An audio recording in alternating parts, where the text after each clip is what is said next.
নমস্কার, ঈশান Bangla prime time সংবাদে আপনাদেরকে স্বাগত জানাই। আপনাদের সঙ্গে রয়েছে আমি অপরাজিতা। শুরুতেই দেখে নেব প্রাইম টাইম শিরোনাম।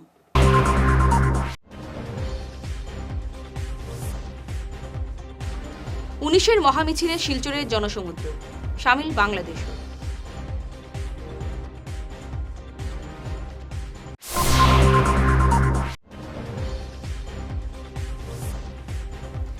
গান্ধীবাগে শহীদ মন্দিরে মানুষের ঢল, ঠিক 2:55 খুলল গেট।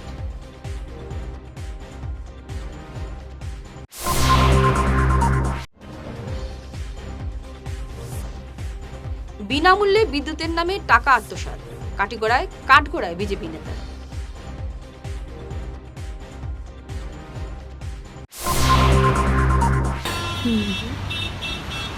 আরে সোমা, তুই এখানে কি করছিস?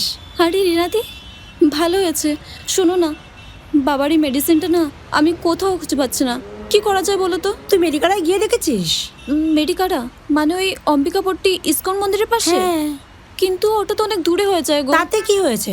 প্রায় সব ডাক্তারের প্রেসক্রিপশনের মেডিসিন মেডিকালায় পাওয়া যায়। তাই নাকি? হ্যাঁ, তবে শুন, তুই যাবার আগে ওদের মেডিসিন এনকোয়ারি সেকশনে একটা ফোন কিংবা হোয়াটসঅ্যাপ করে নিবি, ব্যাস হয়ে যাবে।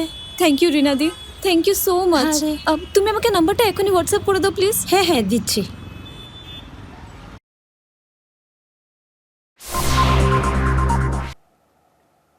এবার প্রাইম টাইম বিস্তারিত খবর।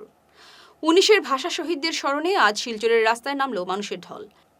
রেল স্টেশন থেকে শুরু হওয়া এই স্মারক মহামিছিল বিভিন্ন ভাষা গোষ্ঠী, ছাত্রছাত্রী ও সামাজিক সাংস্কৃতিক সংগঠনের অংশগ্রহণে এক অভূতপূর্ব জনসমুদ্রে পরিণত হয়। এবারের মিছিলে অন্যতম বিশেষত্ব ছিল আন্তর্জাতিক উপস্থিতি। কাঁধে কাঁধ মিলিয়ে সামিল হয়েছিলেন বাংলাদেশের বহু ভাষা অনুরাগীরাও। শহর পরিক্রমা শেষে মিছিল শিলচর শ্মশান ঘাটে পৌঁছলে এক আবেগঘন পরিবেশে শহীদ বেদিতে পুষ্পার্ঘ্য অর্পণ করা হয়। আজকে 19শে মে উপলক্ষে আমরা একটা মহামিছিলের আয়োজন করেছিলাম 19শে মে মহামিছিলের পক্ষ থেকে।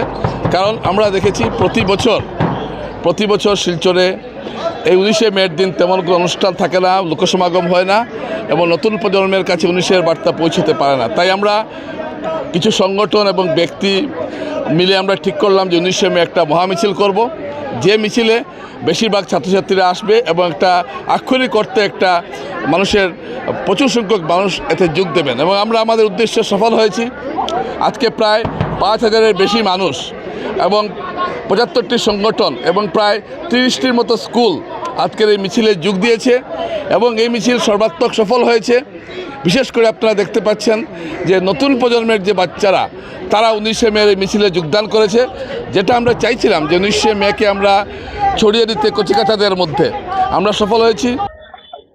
ভাষা শহীদদের প্রতি আমাদের শ্রদ্ধাঞ্জলি জ্ঞাপন করার জন্য আমরা সবাই এখানে শিলচর শ্মশানে উপস্থিত হয়েছিলাম। আমরা জানি 1961 সালে আজকের দিনে ভাষা শহীদদের আন্দোলনের সময় পুলিশের গুলি চালানোয় 11 জন শহীদ হয়েছিলেন। আমরা প্রতি বছর এই দিনকে ভাষা শহীদ দিবস হিসাবে তাদের প্রতি আমরা শ্রদ্ধাঞ্জলি জানাই এবং বিভিন্ন সংগঠন, বিভিন্ন ব্যক্তিরা, বিভিন্ন স্থান প্রতিষ্ঠান সবাই নিজস্বভাবে সবাই এই দিনকে শ্রদ্ধাঞ্জলি আমরা দিই। শহীদ দিবস উপলক্ষে আমরা বিষ্ণুপ্রিয়া মণিপুরীদের পক্ষ থেকে বিষ্ণুপ্রিয়া মণিপুরী সাহিত্য সভা প্রতিনিধিত্ব করছি। বিষ্ণুপ্রিয়া মণিপুরীদের কাছে প্রত্যেকটা ভাষাই আমাদের মাতৃসম। আমরা প্রত্যেক ভাষাকেই সমানভাবে শ্রদ্ধা করি। সেগুলো আপনারা টের পাবেন দৈনন্দিন জীবন থেকে শুরু করে প্রতিটি উৎসবে। আমাদের প্রতিদিনের যে আরতি থেকে শুরু করে রাস, রাখোয়াল, কীর্তনাদি প্রত্যেকটাতে আমাদের শুধু বিষ্ণুপ্রিয়া মণিপুরী ভাষা নয়, বাংলা ভাষা, ব্রজবলী ভাষা, সংস্কৃত ভাষা, মৈথিলি ভাষা, সবাইকে প্রতিটা ভাষায় আমাদের গানগুলো হয়ে থাকে। আমাদের সংস্কৃতি জড়িয়ে আছে প্রতিটি ভাষার, মাতৃভাষার গানের মাধ্যমে, সাহিত্যের মাধ্যমে। তাই আমরা প্রতি মাতৃভাষাকে শ্রদ্ধা করি। ভাষা আন্দোলনের এই লড়াইটি আসলে দেখিয়েছে আমাদের ঢাকা। আমি ঢাকা থেকেই এসেছি। আমরা 52-এর ভাষা আন্দোলনটাকে যেভাবে উদযাপন করি, যেভাবে লালন করি, আমরা যেভাবে এই ভাষা আন্দোলনটাকে গুরুত্ব দেই, ঠিক একইভাবে আমি প্রথমবারের মতন শিলচর এসেছি। মূলত আমি একজন চলচ্চিত্র পরিচালক। আপনারা জানেন যে বীর কন্যা প্রীতিলতা নামে যে চলচ্চিত্রটি হয়েছে সেটি আমার করা এবং ভারতের বিভিন্ন জায়গায় এটা প্রদর্শনীয় হচ্ছে। তো আমরা কমলা ভট্টাচার্যকে নিয়ে একটি চলচ্চিত্রের পরিকল্পনা করি, এবার শিলচরে এসেছি। আশা করছি যে এই 19শে মে থেকে 21শে মে পর্যন্ত যতটুকু সময় আমরা শিলচরে থাকব, আমরা শিলচরের ভাষা আন্দোলনকে অনুভব করার এবং ধারণ করার চেষ্টা করছি এবং লড়াইটা যে কারণে হয়েছিল তার ভেতরে আসলে গবেষণার কাজটি আমরা করতে এখানে এসেছি। বরাক উপত্যকার ভাষা আন্দোলনের স্মৃতি বিজড়িত শিলচর গান্ধীবাগে আজ এক আবেগঘন পরিবেশের সৃষ্টি হয়েছে। 1961 সালের 19শে মে ঠিক 2:55 শিলচর রেল স্টেশনে মাতৃভাষার অধিকার রক্ষায় আন্দোলনরত বীর সন্তানদের বুকে নির্বিচারে গুলি চালিয়েছিল পুলিশ। সেই ঐতিহাসিক ও বেদনাদায়ক সময়টিকে স্মরণ করে ঠিক কাটায় 2:55 খুলে দেওয়া হয় গান্ধীবাগের শহীদ মিনারের প্রধান প্রবেশদ্বার। গেট খোলার সঙ্গে সঙ্গেই উপস্থিত হাজারো মানুষের আবেগ ও শ্রদ্ধার এক অভূতপূর্ব মেলবন্ধন দেখা যায়, যা আরও একবার প্রমাণ করে দিল যে মাতৃভাষার জন্য শহীদদের এই আত্মত্যাগ বরাকবাসীর হৃদয়ে চিরকাল অম্লান ও ভাস্কর হয়ে থাকবে। আজ 19শে মে, 1961 19শে মে ভাষার জন্যে শিলচর তারাপুর রেল স্টেশনে একাদশ তরুণ তরুণী তাদের জীবন আত্মাহুতি দিয়েছিলেন এবং তারপরে 86-র 21শে জুলাই জগন্ময় দেব, দিব্যেন্দু দাস ভাষার জন্য জীবন আত্মাহুতি, সুদেশনা সিনহা পাতারকান্দিতে 16 মার্চ জীবন আত্মাহুতি দিয়েছিলেন। কোনো ভাষাগোষ্ঠীর মানুষ যাতে নিজের মাতৃভাষার জন্য জীবন আত্মাহুতি দিতে না হয় তার জন্য আমরা সরকারের কাছে দাবি জানাই। আমরা মনে করি যে বারবার শহীদ হয়ে আমাদের ভাষা, আমাদের কৃষ্টি, আমাদের সংস্কৃতিকে রক্ষা করতে হয়।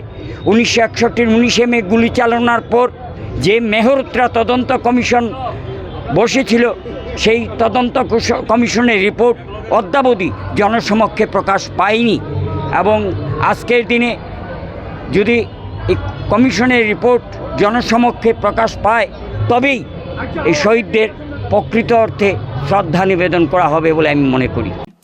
19শে মে শহীদ দিবসের সাত সকালে প্রবীণদের পাশাপাশি সারি বেঁধে বিভিন্ন স্কুলের পড়ুয়ারা সামিল হয় শহীদদের শ্রদ্ধা জানাতে। বাঙালির ঐতিহ্য ও সংস্কৃতির বাহক এই শিশুদের হাত ধরে আজ বন্দিত 11 শহীদ। সঙ্গে থাকুন, ফিরছি ছোট প্রাইম টাইম বিরতির পর। শহর বদলায়, ফ্যাশন বদলায়, কিন্তু কিছু আবেগ চিরকাল অমলিন। শিলচরের খান জুয়েলার্সে পা রাখতেই সেই আভিজাত্যের ছোঁয়া অনুভব করলাম। শান্ত পরিবেশ, মার্জিত ডেকোরেশন আর হীরা সোনার এক অনন্য সংগ্রহ। প্রতিটি গয়না যেন নিখুঁত শিল্পকর্ম। আধুনিক এক্সক্লুসিভ ডিজাইনের সঙ্গে রয়েছে 51 বছরের অটুট বিশ্বাস ও ঐতিহ্য। মায়ের জন্য ভালোবাসার উপহার হোক বা জীবনের বিশেষ মুহূর্ত, খান জুয়েলার্স মানেই স্মৃতিকে করে তোলা আরও মূল্যবান। আপনি কবে আসছেন আপনার প্রিয় মুহূর্তটি সাজাতে? ফিরে এলাম বিরতির পর। বরাক উপত্যকা মাতৃভাষা সুরক্ষা সমিতির শ্রীভূমি জেলা সমিতির উদ্যোগে আজ জেলা শাসকের বাসভবনের সামনে স্থায়ী শহীদ বেদিতে পুষ্পস্তবক ও মাল্যদান করেন সমিতির সাধারণ সম্পাদক নন্দন কুমার নাথ, ডক্টর গীতা সাহা, সঞ্চিতা ভট্টাচার্য, দেবজ্যোতি চক্রবর্তী, সুপ্রিয় দেব, রঞ্জিত দেব, তুতিউর রহমান, বিষ্ণুপদ নাগ ও প্রীতম রাজ ভট্টাচার্য। গীতবিদান সাংস্কৃতিক ও সামাজিক সংস্থার পক্ষ থেকে পুষ্পস্তবক ও মাল্যদান করেন বিষ্ণুপদ নাগ। বক্তব্য রাখেন নন্দন কুমার নাথ ও সুপ্রিয় দেব। বরাক উপত্যকায় বাংলা ভাষাকে দাপ্তরিক ভাষা হিসাবে গণ্য করার জন্য 1960 সালে যখন তৎকালীন সরকার অসমীয়া ভাষাকে দাপ্তরিক ভাষা হিসাবে ঘোষণা করে বরাক উপত্যকায় আন্দোলন গড়ে উঠেছিল। শুধু জাতি, ধর্ম, বর্ণ এবং দল নির্বিশেষে সেই আন্দোলন গড়ে উঠেছিল।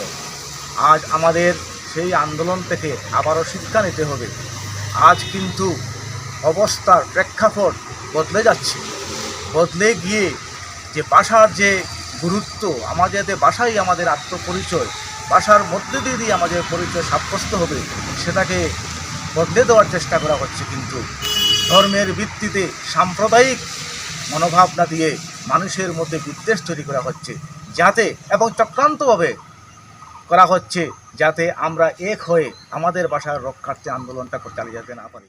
গরিব মানুষকে বিনামূল্যে বিদ্যুৎ সংযোগ দেওয়ার নাম করে নগদ টাকা হাতিয়ে নেওয়ার গুরুতর অভিযোগ উঠল পশ্চিম কাটিগড়া মণ্ডল বিজেপির ওবিসি মোর্চার সভাপতি নিরুপম নাথের বিরুদ্ধে। কুশিয়ারকুল জিপির নাতানপুর গ্রামের বেশ কয়েকটি দরিদ্র পরিবারের কাছ থেকে বিদ্যুৎ পাইয়ে দেওয়ার নামে তিনি 1,000-1,500 করে আদায় করেছেন বলে অভিযোগ। এদিকে বিধায়ক কমলাক্ষ দেপুরকায়স্থ হুঁশিয়ারি দিয়ে বলেছেন, দোষীদের বিরুদ্ধে কঠোর ব্যবস্থা নেওয়া হবে। আমার বাড়িতে এই যে কারেন্ট লাগানো, তখন আমি বলছি আমি গরিব মানুষ, আমার কাছে টাকা পয়সা নাই, মানে না। আমি বলি এখন দাদা আমার টাইম তো, আমি 2-4 দিন পরে আপনার 1,000 টাকা দিব, মানে না। না মানা সত্যি আমার তার খুলিয়া 8,000 গিয়া, তখন আমি ঋণ করিয়া নিয়া তার 1,000 টাকা দিছি। 5 টাকাও আমার কাছে নাই, আমি তার 1,000 টাকা ঋণ করিয়া নিয়া দিছি দাদা। মানুষকে ও নিরুপম তার নাম, বুঝছেন? নিরুপম নাথ। হয় হয় হ্যাঁ হয়। নিরুপম আইসন খালি কারেন্ট লাগাই দিতা কইছো 1,000 টাকা দেওয়ার লাগে, তান 1,000 টাকা দিছি, পরে তাই দিছো নিরুপম না তাইছন। আমার নাম পবিত্রী নমস্ত্র। তাই নাইছন কারেন্ট লাগাই, তখন টাকা 1,000 দিতাম, তো তানটা আমরা টাকা 1,000 দিছি। যদি অনেক সময় আমরা শুনতে পাই যে কানেকশনটা দিতে গেলে অনেক টাকা না হয়, যদি এইরকম কিছু যদি শোনা যায়, যদি আমরা সার্কুলার অফিসারকে আমি বলেছি ইমিডিয়েট তার উপর কেস দেওয়ার জন্য। যদি কোনো এরকম যদি গরিব মানুষের কাছ থেকে যদি অর্থ আদায় করে, যদি তার উপর কেস দিয়ে ইমিডিয়েট তাকে অ্যারেস্ট করতে হবে, ইমিডিয়েট যাতে তাকে অ্যারেস্ট করা হয়, তার জন্য আমরা ইতিমধ্যে সিদ্ধান্ত আমরা নিয়েছি। কারণ একটা গ্রামের সহজ সরল মানুষ একজন, সে বিদ্যুৎ নেবে, তাকে বিদ্যুৎ দেওয়া হবে, সরকার বিদ্যুৎ দেবে, বিনা পয়সায় বিদ্যুৎ দেবে। সে বিদ্যুৎ নেওয়ার জন্য তাকে যদি 3,000 টাকা যদি উৎকোচ দিতে হয়, যদি তাহলে তার উপর ব্যবস্থা, যে উৎকোচ নেবে, যে ডিমান্ড করবে, তার উপর ব্যবস্থা নেওয়া হবে। তার জন্য এই ব্যাপারে আমাদের সরকার কঠোর হবে। হাইলাকান্দি শিক্ষাখণ্ডের মোহনপুর RAME স্কুলে নিম্নমানের মিড ডে মিল পরিবেশনকে কেন্দ্র করে ব্যাপক চাঞ্চল্যের সৃষ্টি হয়। আচমকায় স্কুল পরিদর্শনে গিয়ে ছাত্রছাত্রীর থালায় পুরা ভাত, জলের মতো ডাল সহ অন্যান্য নিম্নমানের খাদ্য দেখে ক্ষোভ প্রকাশ করেন বিধায়ক ডক্টর মিলন দাস। স্কুলের প্রধান শিক্ষক ময়নুল হক বরভুরিয়াকে 24 ঘন্টার মধ্যে লিখিত জবাব দিতে শোকজ জারি করেছে শিক্ষা বিভাগ। মোহনপুর RAME স্কুলে আমি ভিজিট করছি, ঠিক আছে? এইখানে ডিউরিং মিড ডে মিল আমি আইসি, এখানে মিড ডে মিলের বাচ্চারা একবার সোয়াবিন তরকারি দেওয়া হয়, কিন্তু বাচ্চারা প্লেটে আমি দেখলাম অল্প ভাত আর আলুর কয়েকটা পিস, সোয়াবিন নাই। বাচ্চারা in presence of me, in presence of আপনার SMDC president and head teacher complain, আপনারা ইমিডিয়েট করেন আর সকজ করবেন হেড টিচারকে, প্রয়োজন করলে নিজে ভিজিট করেন, আপনি সকজের জবাব দেবা, আপনিও দেবা। এক ঝলকে প্রাইম টাইম শিরোনাম আরও একবার।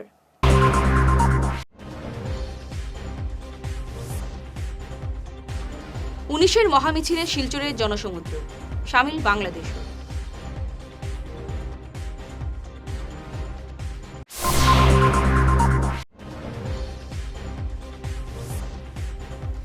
গান্ধীবাগে শহীদ মন্দিরে মানুষের ঢল, ঠিক 2:55 খুলল গেট।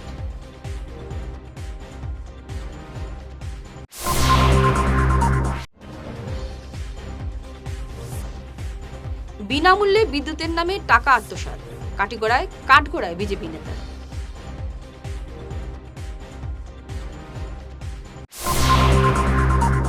ঈশান বাংলা প্রাইম টাইম খবর আজ এই পর্যন্তই। নমস্কার।